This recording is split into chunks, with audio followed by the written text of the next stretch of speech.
Are you sure you want to do this one, Pika? I'm serious. Hey, Reverend Sully, Eric O'Sullivan ordained on the internet. The caveat, as always, please do not burn your hands holding on to my hot takes. If you do, well, that's on you, pal.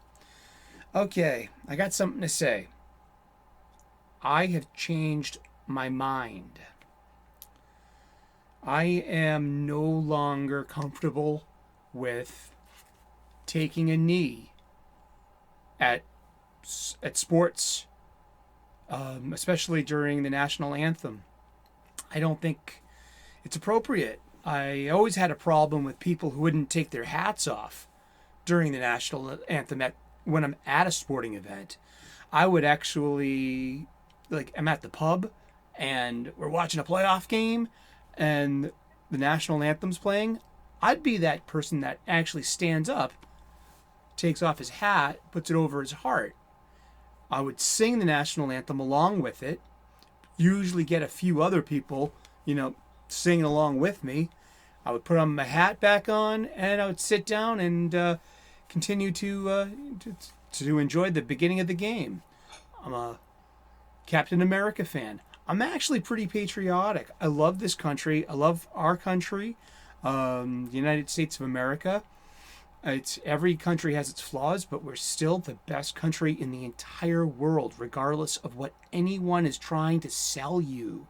Seriously, every relationship has its problems, every family, every friendship, every work. That's just life. But there's a reason why people still come to this country to escape their tyranny, to escape their totalitarianisms, and to get the opportunity that being an American affords them and their children and their grandchildren. My grandparents were immigrants. They came over from Ireland and they sought a better life. My grandfather got the American dream. He met another Irish woman while he was here. He got married, had 5 kids, had 3 grandkids. He bought 2 houses, and he was a big success at work. So much so that when he retired, he was the vice president of the Northeast of the Jordan Marsh Corporation for Alterations, which that was his job.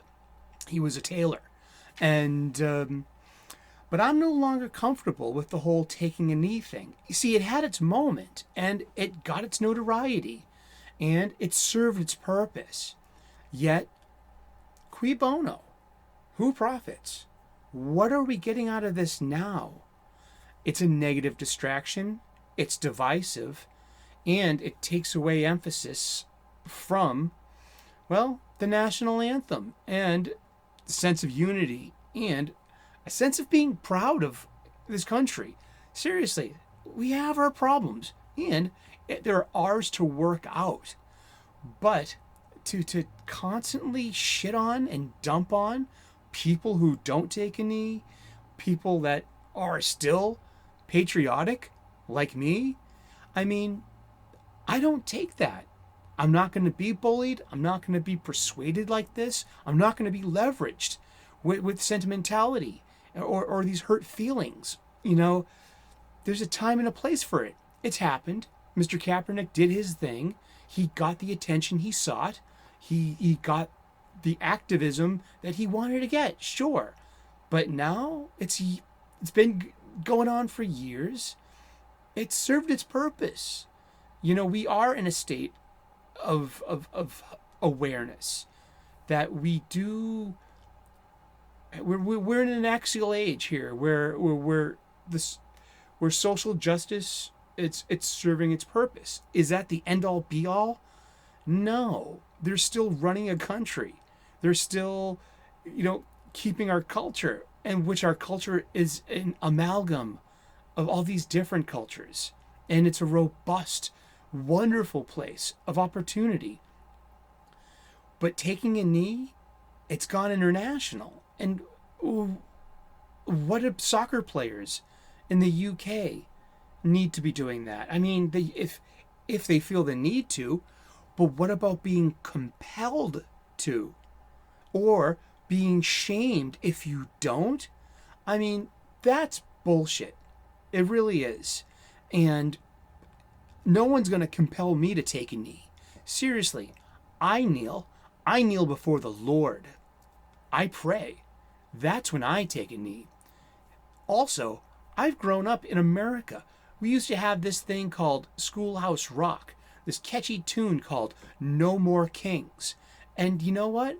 We don't kneel before each other or before other humans because once upon a time we had to kneel before the King of England.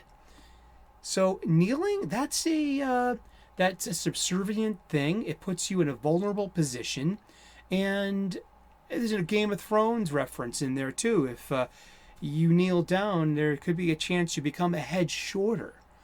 Where's the place for this going forward? I don't think it has a place anymore. It's literally become a negative distraction. It takes away from the spectacle of the sporting event by injecting activism into it. You know, there was a movie in the 80s growing up I saw. It was called Amazing Grace and Chuck. It was about this young kid who was this baseball phenomenon in Little League. And then he was so worried about nuclear weapons that he decided to stop playing baseball. And it caught on with professional athletes. Then you had this fictional basketball player his name was Amazing Grace. He played for the Boston Celtics. And at the time, the Boston Celtics were winning world championships. You know, the 80s were defined by the LA Lakers, the Boston Celtics, and eventually the Detroit Pistons and the Chicago Bulls. But in this movie, Amazing Grace hangs up his sneakers and goes to hang out with Chuck to show solidarity and to get this, what we have the vocabulary now to call activism. And unfortunately, no spoilers, Amazing Grace was set up and killed. But what that did was unify more sports people to put down their cleats, to put down their bats, put down the pucks, and to protest the proliferation. Yeah, you know what I'm trying to say. They're trying to protest nuclear weapons, and that seems to be what's going on today with whatever social justice you want to put in there. Whether it's racism, whether it's inequality, but we're at the point of awareness. When does activism become a negative distraction? When do we get to have escapism and where? And who gets to dictate why we have to be distracted with this activism when we're looking for the escapism in our fictions and in our sporting events? You know, we have to come to a point where we can say, knock it off, get your own platform, do it on your own time. There used to be a time where celebrity gave you the ability to do this, not to use the entertainment as the vessel itself. It gave these gifted individuals the opportunity to do it outside their jobs.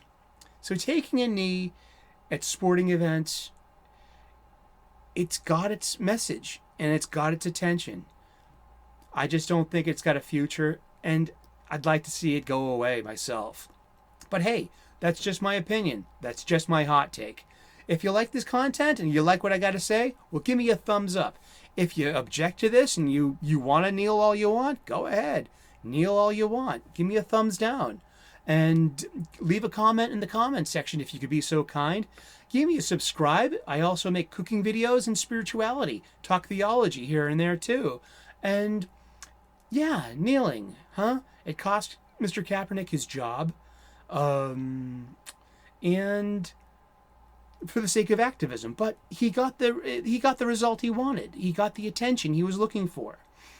Well, we've given it attention. It's got all the attention. Well, sometimes, you know, I was a misbehaving child. I know what it is. I define attention-seeking behavior. You can't sell me on bullshit. You can't. And you know what? You can have the buyer's remorse if you're still buying this. Thank you. God bless. Namaste. And you have a great day. Cheers.